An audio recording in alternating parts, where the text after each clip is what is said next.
All right, so let's start this call in some true Trish fashion. Oh my God, I can't even talk. With some gratitude. So we just finished an enormous month, a month of gratitude. Let's pop something that we are grateful for in the chat, in the comments, so that we can just start this call tonight from a place of gratitude.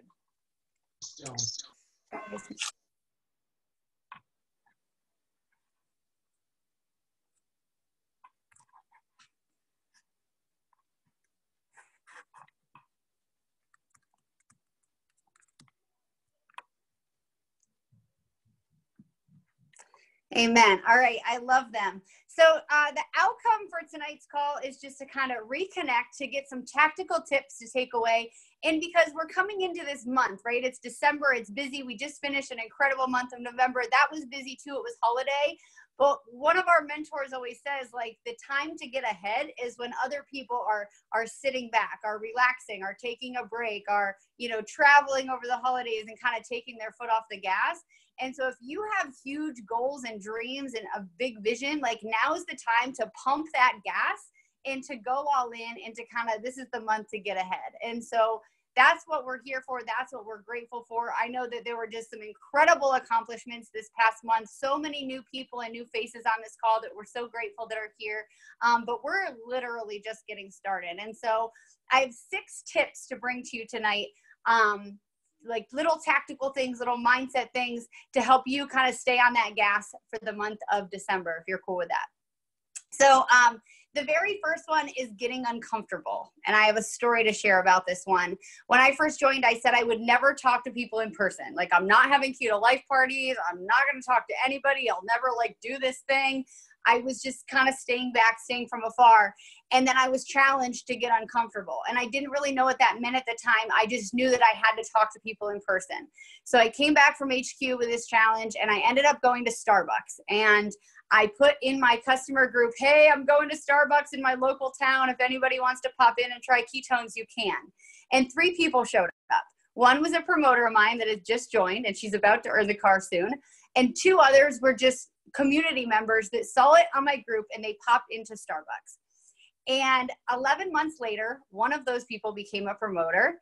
And 12 months later, the other person became a promoter. Now, I don't know if that's coincidence or what, but it was on that day that we just started to build a relationship that I had my very first in-person conversation about ketones. And I was like, oh, it was kind of like ripping the Band-Aid off. It was like, that wasn't as scary as I thought it was. So maybe your thing isn't talking to people in person. That's not what makes you uncomfortable. But what is it that makes you uncomfortable, whether you're doing it or you're not in your business? Can you pop something in the chat that you're not doing, or maybe you are doing, or what makes you uncomfortable in this business? Is it keto life parties? Is it attending events where people are strangers and you don't know people? Is it setting a huge goal? Is it, I don't know, like, what is it for you that makes you uncomfortable? And if you don't have one, then maybe we got to get more uncomfortable or think about that a little bit more often. Live videos, that's another one. Like, I used to break out in hives, like the whole way up my neck, my face, like rashes, break out in hives. The only way to get better at that is to do more lives. Like, that's the only way. And so I know it's really easy to come in or look at someone doing KLPs and they're crushing it, or they're doing lives and they're so great at it, or like you're looking at someone else's Instagram stories and you're like, man, they're so good at that. They had to build muscle. And so tip number 1 is just get uncomfortable and focus on whatever that is and do it. 5, 4, 3, 2, 1, Mel Robbins the shit out of that, and just get uncomfortable and get comfortable getting uncomfortable. That's probably one of the best tips I ever got. And I still have to be mindful about that, because as your business progresses, whatever makes you uncomfortable will progress as well. So that's tip 1. Tip 2 is consistency. And this is why we're talking about it in December, is because we're about to go into a holiday, right? People can sit back, they're traveling, they take time off. We have people right now on their way to Disney for our company. And probably the one mistake that people make is they get comfortable and they take their foot off the brake. They stop with consistency. So whether it's you're getting ready to travel, or, like, BU always talks about 90-day runs. It takes 90 days for something to, 90 days for something to come to fruition. So if you just had the biggest month in your business, it's not because you crushed it in November. It's because August, September, and October, you were doing the things. It just takes 90 days for something to full circle come around. And so What's one thing that you can do a little bit more consistent daily? Is it following up with people? Is it, again, doing a live video? Is it sharing more of your family, like doing an audit of your social media and saying like, you know, what am I posting? How can I get, you know, just being more mindful of something like that. So what can you get more consistent at? Because I promise you, one of the things people come to me and they're like, oh, your new volume. I'm like, it's just consistency over the last couple of months. I did nothing different in November that I didn't do in August, September, and October. It just comes full circle because regardless of the numbers or the outcome or, you know, detaching from the outcome, you just stay consistent regardless of what happens. And that's the biggest thing, is knowing your goals, staying consistent, and making sure that your actions match your goals. Because I've been guilty of this before. I've said like, oh, I want what Trish McFarlane has. Like, yeah, or I want to be where Trish McFarlane is. Yeah, I want to be where she is and I want to have what she has. But do you want to do what she does? Are you willing to show up every single day and do the things that she does? And a lot of times the consistency piece is what you don't see on social media. It's the 50 private messages that people are following up with. It's the adding 100 people to a sneak peek group. It's the sending voice clips over and over. It's the checking in and offering a coupon to somebody. It's the, hey, have you ever thought about doing what I do so that you can join my team and get these for free? It's that consistency over and over and over and over. So that's kind of the piece I always bring myself back to, is when I say like, oh, I want a business like XYZ, or oh, I want to hit XYZ. It's like, yeah, but do you want to do what they do to get there? Because I think it's easy to say we want things, but it's that consistency piece that has to come into play. So that's tip number 2. Number 3, this one's a little bit more lovey. I call this one I see you. And it does not matter if you are somebody's rank, you're 7 levels above somebody or 6 levels above them, or you personally sponsor them, but letting people know you see them is so, so important. How many of you in here have gotten a message before or a voice clip from Trish McFarlane?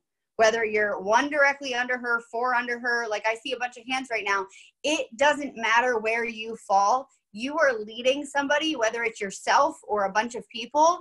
Letting people know you see them is so important. Sending a message and just saying like, hey, you rock November. Like, I saw your new volume. That was amazing. Or, hey, way to sell your first challenge pack. That was so cool. Like, you did a great job. No matter what it is, like letting people know you see them and making them feel part of this, whether they're earning a car or they sold 1 challenge pack, it doesn't matter. For a lot of people, it's just that community aspect. And you don't need somebody's permission to reach down and to build a relationship with someone on your team. I think I'm Kendra McMurphy's like level 9 or 10. I don't know, but I guarantee I talk to her more than most people because I give myself permission to do that. If you connect with someone or you want to reach out to someone or you want to, you know, whatever, build a relationship, you can do that. You don't need anyone's permission. But at the same time, allow yourself to lead others and to see others on your team and message them and build a relationship with them and congratulate them. So the ICU is so important. The first time I got a message from Trish McFarlane, I think I was 2 months into this business and I got a voice clip. And then I remember calling someone and being like, who's Trish McFarlane? I just got a voice clip and she was so nice, but I don't even know how she knows who I am. Those little things, they stick with people. People remember how they felt when somebody recognized and acknowledged them. So when's the last time you did that for somebody on your team? And maybe you're just leading yourself right now. It's okay to reach out to somebody above you and thank them, or, you know, build that relationship too. All right, so that was tip 3. Tip 4 is, oh wait, what did Casey say? Everyone has a different love language. People see gifts. Some people want an attaboy. Yep, totally agree. So tip 4 is new volume.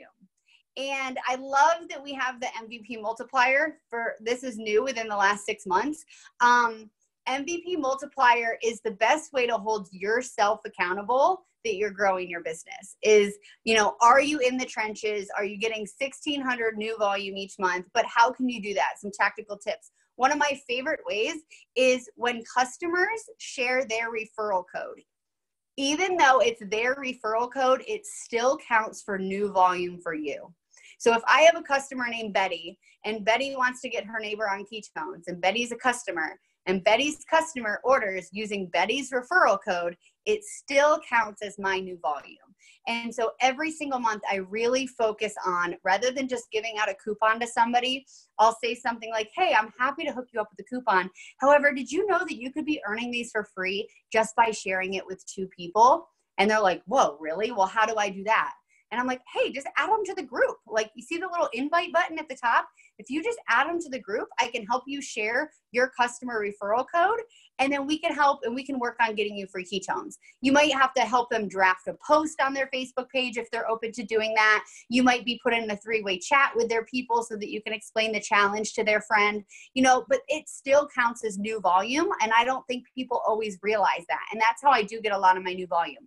And then you can take it one step further. Even if those people only have one person on SmartShip or they share their code with 2 people, you can say, Betty, dude, you're doing the work. Like, did you know that not only can you get free ketones, but you can be getting commission on these 2 orders? And then when Betty joins and becomes a promoter, you now get 30 more days of new volume out of Betty because her account turns into a promoter account, and anything she orders her first 30 days, whether it's a promoter pack or a challenge pack or a reboot when she joins, counts as new volume as well. So that's one way, is just having your customers share their code, and then sometimes converting those customers into promoters can make up a lot of new volume. Because if you can stay in the trenches with the MVP multiplier and hit that every single month, if you can do that consistently for a year, I guarantee a year from now, your business will look drastically different. So for me, that's always something I take really personal. Also, MVP multiplier, guys, it's $250 the first time you hit it, $250 the second time you hit it, and then $1,000 if you hit it 3 months in a row. And that just keeps repeating. That's a lot of money over and over and over and over again. And I know some people are driven by money. Like, that's a huge one right there. If you can consistently do that, really, really big. So that's number 4 is new volume. 2 to go. Everyone with me? Everyone's awake? We're good? Feeling all right? Okay. Number 5 is events. And some of you are like, you're like sinking back, like, oh, she doesn't see me. I've never been to an event. Listen, I had never done one of these things. And I had heard that events were like rah-rah sessions and people that get together and party and all this stuff. And I was really skeptical to go to my first event. I almost didn't go. I was really close. I almost backed out. And something inside was like, you just need to go. You just need to go. Just give it a shot. I truly believe with all of my heart, if I had not gone to my first event 3 months into my business, 2.5 months into my business, I would not be a promoter today. Like, I know that with all of my heart. And I know that because I had to see the vision. I had to feel part of something so much bigger than myself.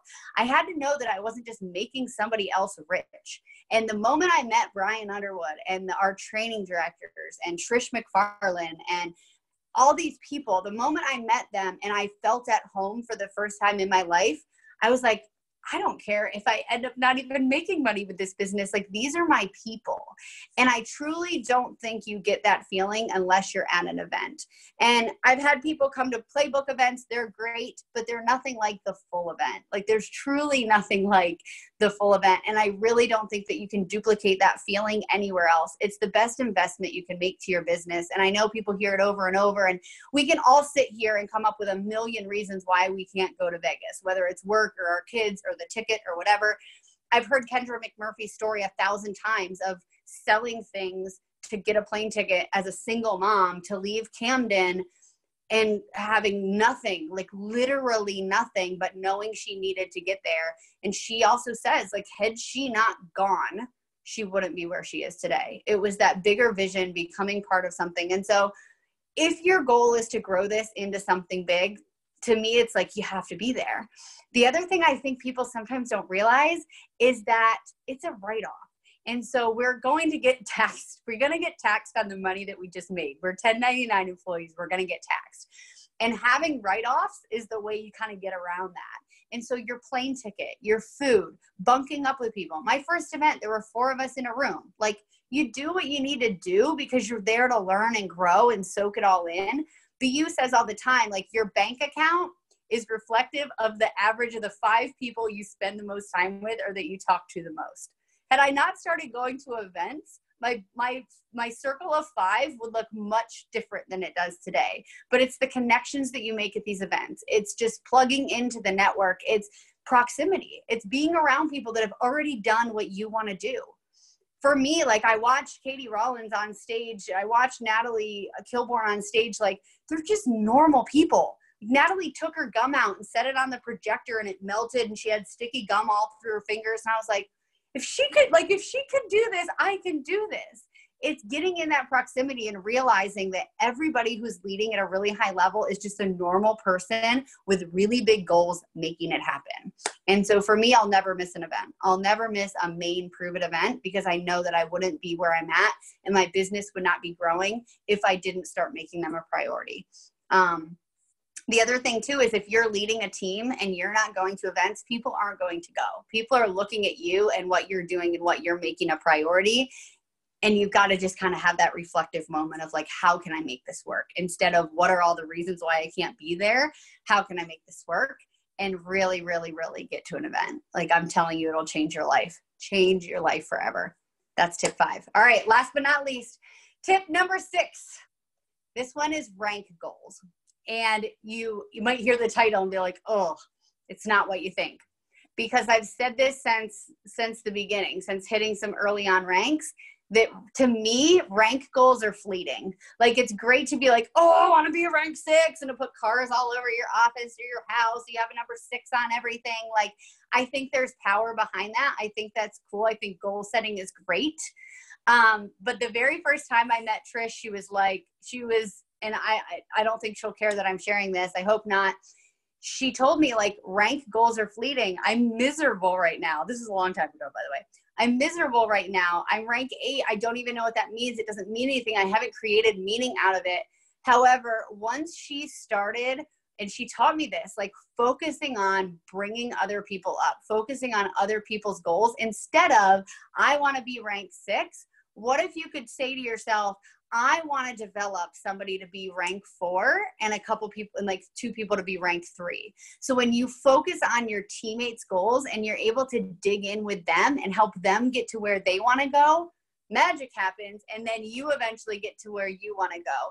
And it just makes more meaning behind just the number, because there's nothing more fleeting than hitting a goal alone and being like, ooh, that doesn't feel good because I didn't do it with people. I didn't make other people part of it. Like we're not moving through this together. And so if you can make more meaning out of your rank goals rather than just putting a 7 all over your house, like what if you could help somebody else hit rank 6 and be able to quit the job that they hate?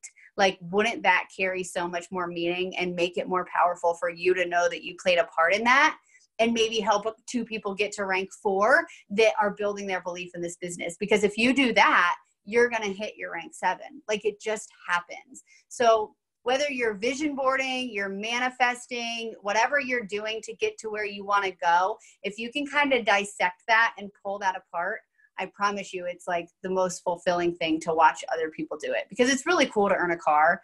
But the feeling when you can watch somebody else earn that and know that their life is changing is far cooler. So hopefully one of those 6 things that you can take, getting uncomfortable, what's the thing you're committed to doing that makes you uncomfortable right now, and being mindful of that and doing it more. Consistency, the next 90 days, what will that look like to you? If you had to stay the same rank for 23 months, would you do that? Would you have the grit to stay consistent if it took you 23 months to get to the next rank? Kendra McMurphy said something that really stuck with me once, and she said, the only way people stay the same rank in this business is if they quit. Where we're at with this ground level opportunity with only 25,000 promoters in the world, the only way people don't advance or grow or get to what they want to do as far as their goals is if they quit. But it goes back to consistency. Like you just have to stay consistent. I see you. Make sure that your people feel seen and loved on, and that you're reaching down no matter how many levels, if you don't need permission to do that. New volume. Are you hitting MVP multiplier? Do you know where to go to track that?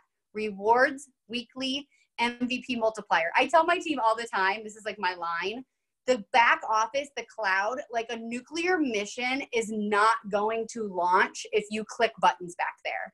And so the way that people learn about the cloud and the numbers and the BV and the blah, blah, blah, blah, blah, is just by going back there and clicking around. And so rewards, weekly, MVP multiplier, make sure that you're tracking that. Events, are you committed to Vegas? How are you going to get there? How many people are going to be shoved in your room? What's your wild, wild west costume going to look like? It's going to be freaking incredible. Epic's probably my favorite just because there's a little bit more downtime. It's more of a celebratory thing. We do excursions. There'll be a hiking one or a skydiving one or something crazy, and you get to go do a bunch of really cool stuff because, again, we're celebrating, we're growing, we're experiencing life together. That's why I joined. I wanted to travel and experience life, and to me, that's kind of what Epic embodies. We have a private concert that's ridiculous. And then last but not least, rank goals. Instead of, I want COC, change your language. How can you help build people to where they want to go so that you guys all hit your goals together? To me, that was a really big one. So, all right, guys, thanks for tuning in. That's it. That's all. 20 minutes. I told Trish we'll keep it short and sweet. And she will be here next week with lots of great tips for us. She'll be back from Florida. So for all our friends that are there for the holiday party, we wish we were there with you.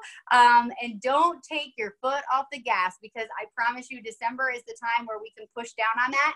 And when other people are snoozing, that's when we leap ahead. So grateful for you all. Thanks for hopping on, and talk to you later.